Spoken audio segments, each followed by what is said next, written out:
ఎలాంటి వెజిటేబుల్స్ అవసరం లేకుండా జస్ట్ 5 మినిట్స్లో ఈజీగా ఈ వామన్నం రెసిపీ చేసుకోవచ్చు. లెఫ్ట్ ఓవర్ రైస్తో చేసుకోవచ్చు, అప్పటికప్పుడు అన్నం వండుకొని చేసుకోవచ్చు.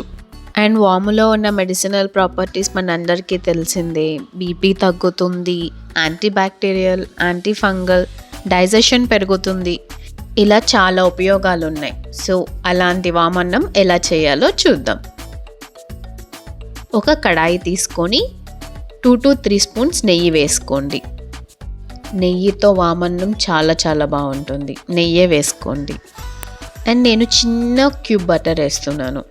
ఇది ఒక ఉల్లిపాయ బోరగా కట్ చేసుకున్నాము ముక్కలుగా. ఇది 3 పచ్చిమిరపకాయలు స్లిట్ చేసుకున్నాను. నెయ్యి కాగిన తర్వాత అందులో ఉల్లిపాయ పచ్చిమిరపకాయలు వేసి వేయించుకోవాలి. ఉల్లిపాయలు బాగా బ్రౌన్ కలర్ వచ్చే వరకు వేయించుకోండి, బాగుంటుంది. ఈ రెసిపీ మనం లెఫ్ట్ ఓవర్ రైస్తో అయినా చేసుకోవచ్చు, లేదంటే అప్పటికప్పుడు వండుకొని అయినా చేసుకోవచ్చు. బై ద వే నేను అన్నం వండినప్పుడే ఉప్పు వేసేసి వండేసాను అనమాట.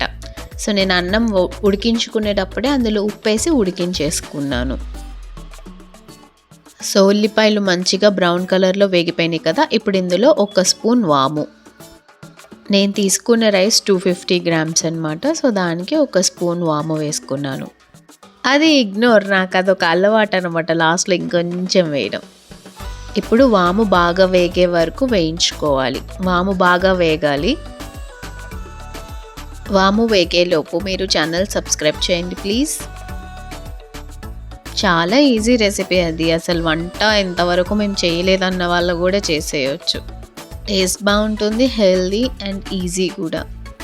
అన్నీ ఇలా ఉంటే బాగుంటుంది కదా, ఈజీగా, సింపుల్గా, హెల్దీగా. అండ్ నేను చెప్పాను కదా, నేను రైస్ కూడా వండేసుకొని పెట్టుకున్నాను అనమాట పక్కన. అందుకే నేను ఎక్కడ సాల్ట్ వేయలేదు, ఇందులో వేసుకున్నాను కాబట్టి ఆల్రెడీ. సో వాము మంచిగా వేగిపోయింది కదా, ఇందులో మనం ఉడికించుకున్న అన్నం వేసుకోవాలి. మీరు కనుక లెఫ్ట్ ఓవర్ రైస్తో చేస్తున్నారు అనుకోండి, అన్నంలో ఉప్పేసి కలిపేసి తర్వాత ఇందులో వేసుకోండి. అప్పుడు మంచిగా ఈక్వల్గా కలుస్తుంది ఉప్పు అంతా. ఇప్పుడు మొత్తం కలిపేసుకోవాలన్నమాట అన్నంకి అదంతా పట్టేలాగా. ఇదే షార్ట్ రెసిపీ. దీన్ని ఇంకా షార్ట్ చేసి నా ఇంకో ఛానల్లో రేపు అప్లోడ్ చేస్తాను. ఇన్ కేస్ మీరు రేపు చూసేటట్టయితే ఈ వీడియోని కింద డిస్క్రిప్షన్లో లింక్ పెడతాను, లేదంటే ఆహారికాలోకి వెళ్ళి చూడండి.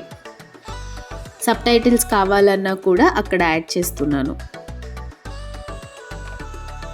అండ్ లాస్ట్లో ఇంకొంచెం నెయ్యి పైన వేసుకొని తీసేసుకుంటే అయిపోతుంది. అసలేం కర్రీ లేకపోయినా ఉట్టిగా అయినా తినేయచ్చు, ఏమైనా కర్రీ ఉన్నా కూడా బాగుంటుంది. సో మీరు కూడా ట్రై చేయండి, ఎందుకంటే ఇది healthy and also easy PG. ఇంకో రెసిపీతో మళ్ళీ కలుద్దాం. బాయ్.